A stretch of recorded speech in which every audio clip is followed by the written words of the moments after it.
तो इस टॉपिक की मेन हेडिंग क्या होगी?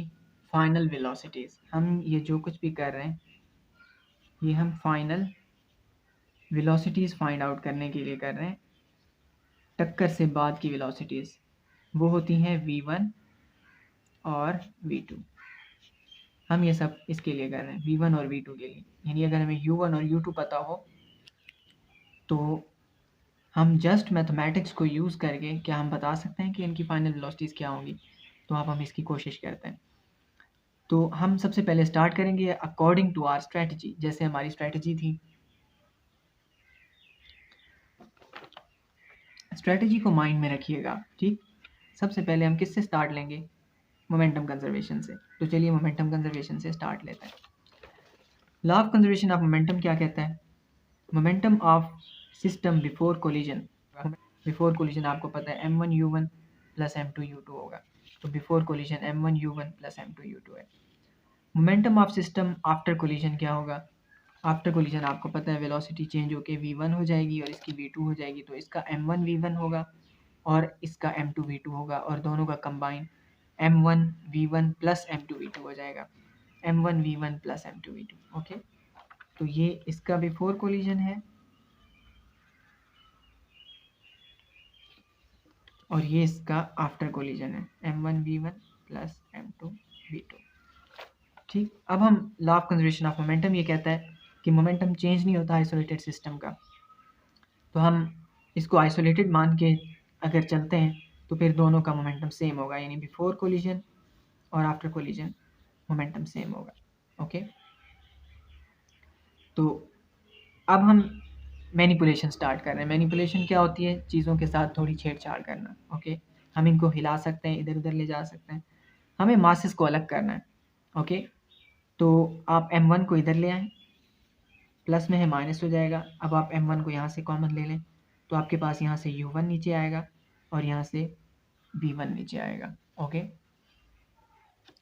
और इसी तरह यहाँ पे आपके पास m1 यहाँ चला गया, m2 आपके पास यहाँ पे है, तो आप m2 को m2 के पास ले आएँ। ये वाला m2 आप इक्वेशन की दूसरी तरफ ले जाएं तो ये माइनस में हो जाएगा और यहाँ से m2 कॉमन ले लें, v2 माइनस u2 हो जाएगा और आपके पास इक्वेशन में मासेस अलग हो गए। ठीक, और आपके पास ब्रैकेट्स के अंदर सिर्फ वेलोसिटीज़ आ गई हैं, u1 minus v1, v2 minus u2, और आपके पास इक्वेशन 1 तैयार हो गई है। हमें यही चाहिए थी, यही चाहिए थी हमें मोमेंटम से। देखें, हम एक स्ट्रेटजी के लिहाज से हम एक स्टेप हमने कर लिया। अब हम एनर्जी कंजर्वेशन को यूज़ करेंगे और इक्वेशन नंबर 2 हासिल करेंगे। अब हम ज़रा एनर्जीज को डिस्कस करेंगे। ओके,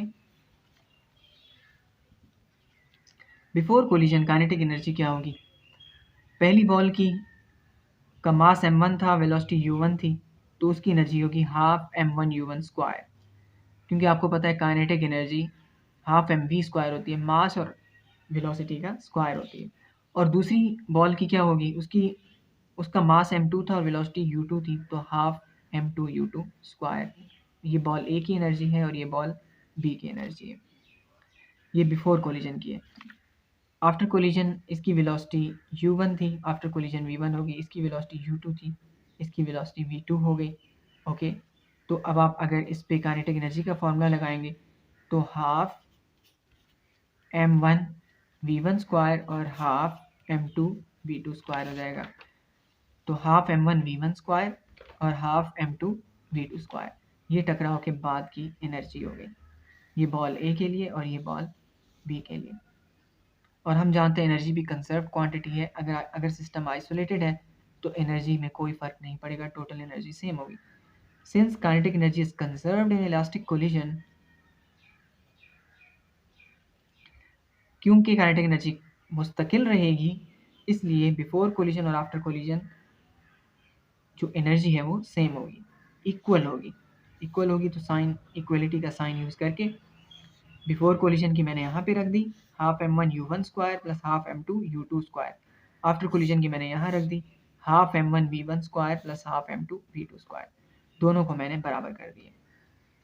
अब हम मैनिपुलेशन स्टार्ट करेंगे, ठीक, और सिंप्लीफिकेशन।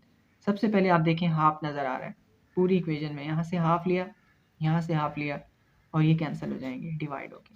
ठीक, अब हमारे पास बच गए मासेस और वेलोसिटीज, और बिल्कुल वही प्रोसीजर हम करेंगे इनके साथ जो हमने मोमेंटम कंजर्वेशन में किया था। ठीक, यानी m1 को m1 के पास ले आएंगे और m2 को m2 के पास। तो आप देखें ये m1 है और ये m1 है, इनको एक साथ ले आएंगे। ये m2 है और ये m2 है, इनको एक साथ ले आएंगे। इसको हम यहाँ ले आएंगे तो ये प्लस में है माइनस हो जाएगा। इसको हम यहाँ ले जाएंगे, ये भी माइनस हो जाएगा। अब यहाँ से हम m1 को कॉमन लेंगे। ठीक, और यहाँ से हम m2 को कॉमन लेंगे और हमारे पास एक नई इक्वेशन बन जाएगी। कैसे बनेगी ये देखें, इसकी क्या फाइनल शक्ल बनेगी। मैं यहाँ से m1 कॉमन ले लेता हूँ,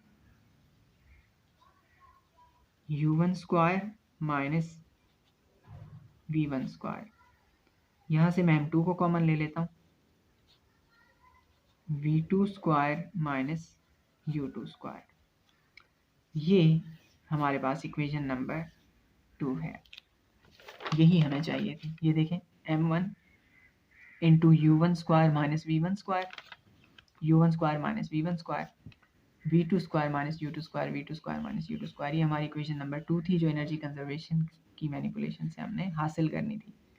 अब हम स्ट्रेटजी के लिहाज से हम 2 स्टेप हम कर चुके हैं। ओके, अब हम इन 2 इक्वेशंस के कॉम्बिनेशन से, कुकिंग की तरह ही है कि हम इन 2 डिशेस को मिलाएंगे और एक नई डिश तैयार करेंगे। ओके, तो चलिए अब हम अगले स्टेप की तरफ बढ़ते हैं। अब आगे जो हमें काम करना है वो इन दोनों के साथ करना है। एक इसके साथ, ये मोमेंटम कंजर्वेशन से आई है, और एक इसके साथ, ये एनर्जी कंजर्वेशन से आई है।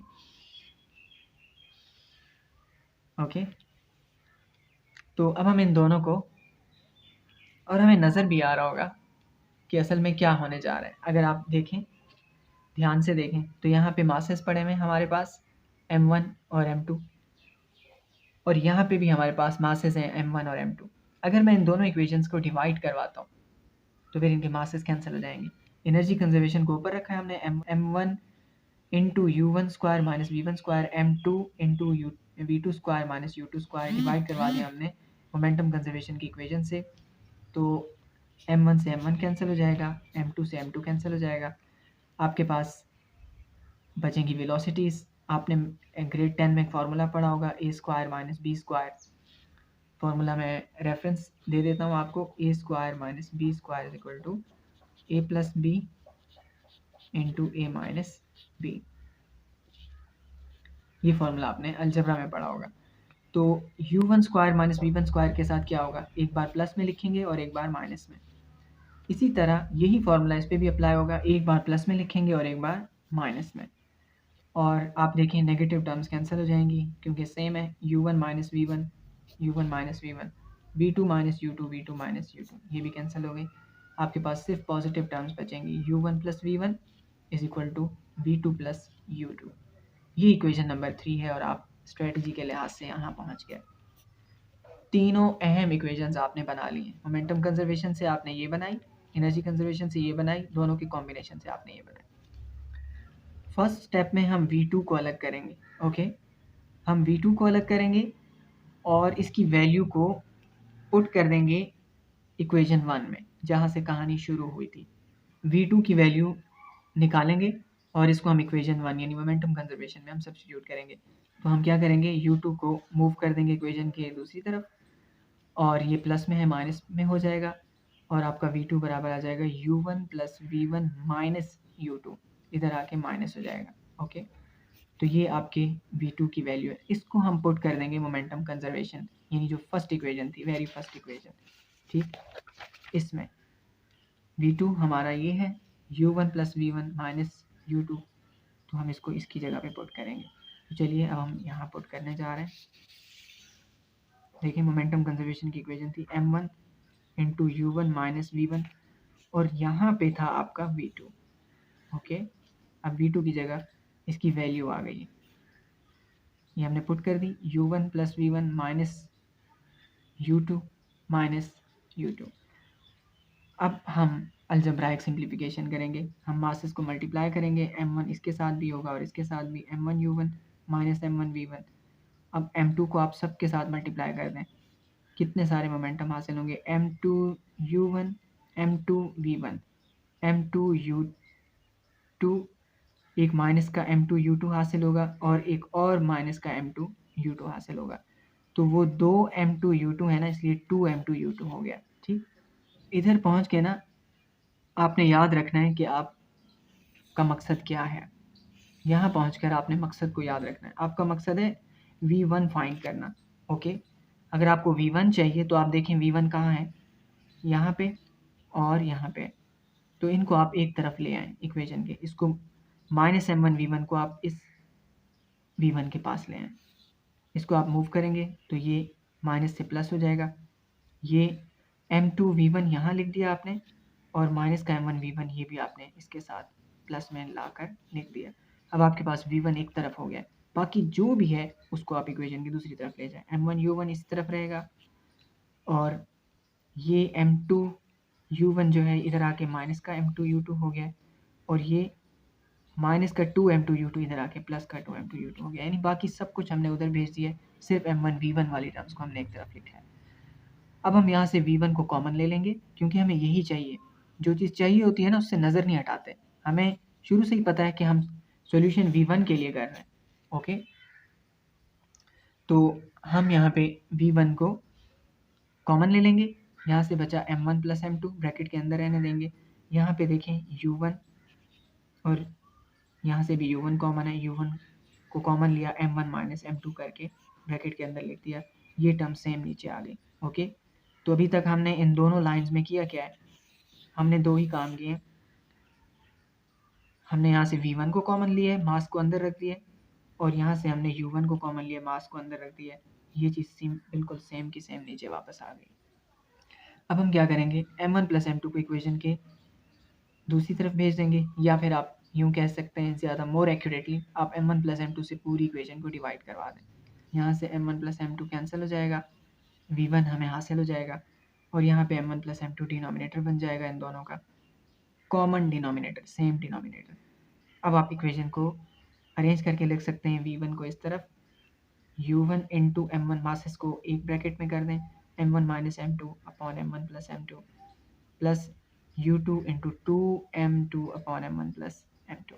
ये हमारे पास फर्स्ट वेलोसिटी है, पहली बॉल की फाइनल वेलोसिटी। ये थी mathematical cooking. Thank you so much. अब हम अगले स्टेप में इंशाल्लाह v2 को कैलकुलेट करेंगे, दूसरी बॉल की वेलोसिटी को।